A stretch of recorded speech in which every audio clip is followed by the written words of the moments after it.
Hi, welcome to session 4 of Sowing the Seeds of Climate Hope.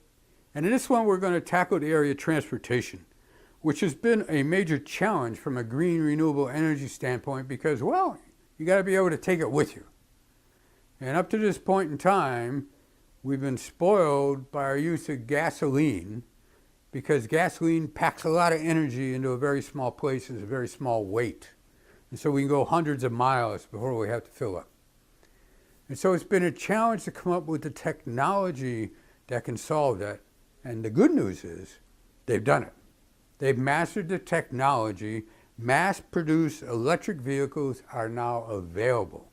And in fact, we've been driving one for a couple years. And so we're going to do a couple of videos that we're going to see after this. The first one being on personal electric vehicles, the second one being on mass transit. Now it's going to break our paradigms. All right. The first paradigm that we got to break is that it's okay to pollute out our exhaust pipe, because it's not. It causes significant health issues for people. It causes significant health issues for communities, and it damages the atmosphere. And so we need to break that paradigm. And the good news is now we have no excuse because the technology is there. And I'll give you a little hint. It's fun technology to have too. We get a kick out of our electric car. So plunge into these two videos, which are the best of the best from our Come and See series on transportation. And afterwards, gather around with the discussion guide, talk about what touched you or what didn't touch you, what you think is possible, what isn't possible. Talk about how you might speak of this to your friends, to your neighbors, to your community. How you might model this behavior, and also how you might advocate for this future to happen soon. So let's get started and plunge right in. When we look at renewable energy, the biggest challenge to be totally renewable is the transportation sector because, well, you got to take the energy with you. And the great benefit of gasoline and oil is it packs a lot of energy into a very small area, where batteries is a little bit more of a challenge. But here's the thing, we've accomplished this. We've got the answer. We can solve this problem. Cars and trucks take up 80% of the oil that's used in the world. So if we can solve that, just think all the pollution that we eliminate, even if you don't want to talk about global warming, which of course has got a tremendous carbon footprint. But here's the good news. We've got the answer. It's amazing. In the last 18 months, they broke it through on battery technology, and there's been it's a stampede to going to electric cars. In fact, this is our very first electric car. This is our very first public charging station that we've ever gone to. And it's outside a museum in a park. So you can go and you can walk and stroll along the park and see the seashore while you're charging. How can you get any better than that? All right. Well, what's the key to it? The key is market demand as well as the technology accomplishments. So Chevy broke the limit with bringing out a car that gets 240 miles on a charge. Now you've got something you can take road trips with. Like Tesla, only instead of $70,000 for a Tesla, this is almost half the price. And so the Tesla 3 we were looking at very closely, but they're still another year away from big production. Chevy's got it now, and Chevy's not alone.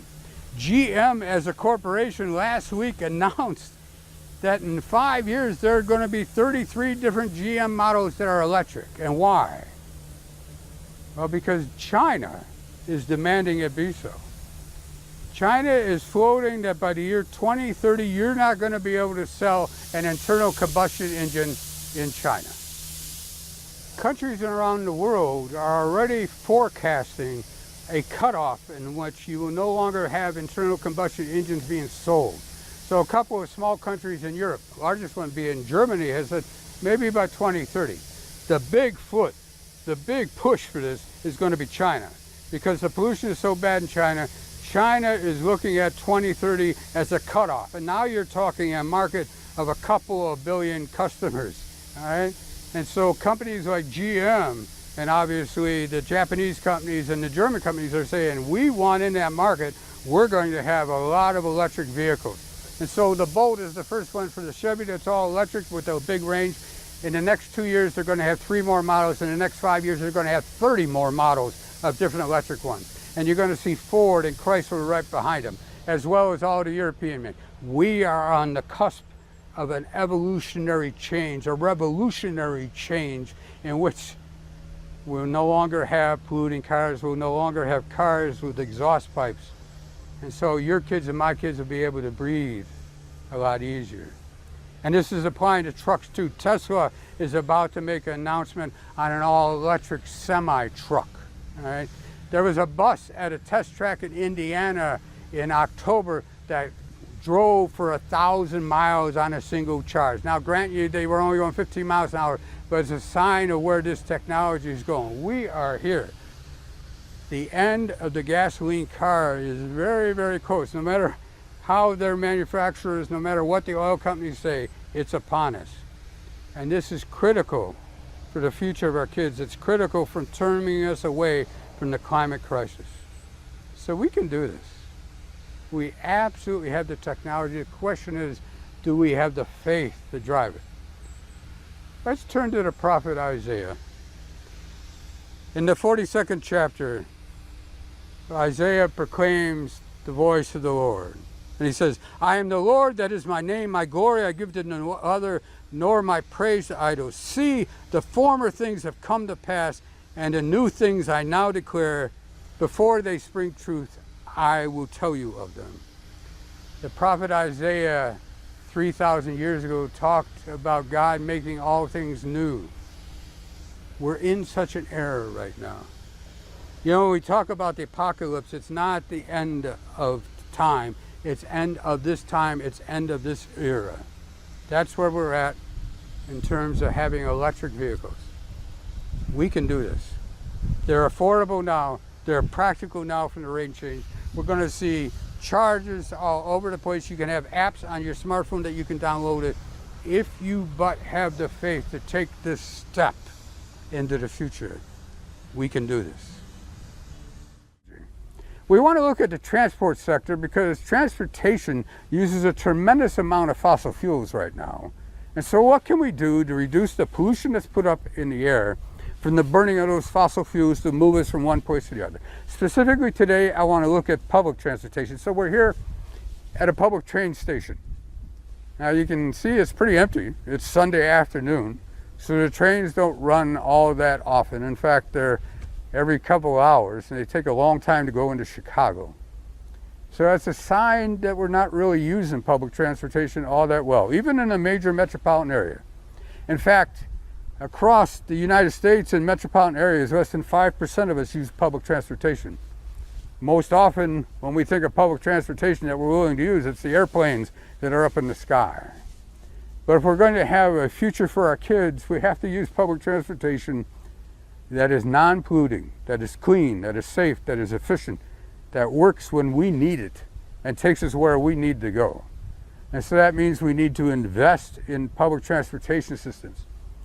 Some of it is not that big of an investment. There was an idea that came about in the last couple of decades called bus rapid transit. And so you can use the existing roads but dedicate lanes to buses and have mass on-off points that the buses can be picking up people and discharging people very fast, like a train.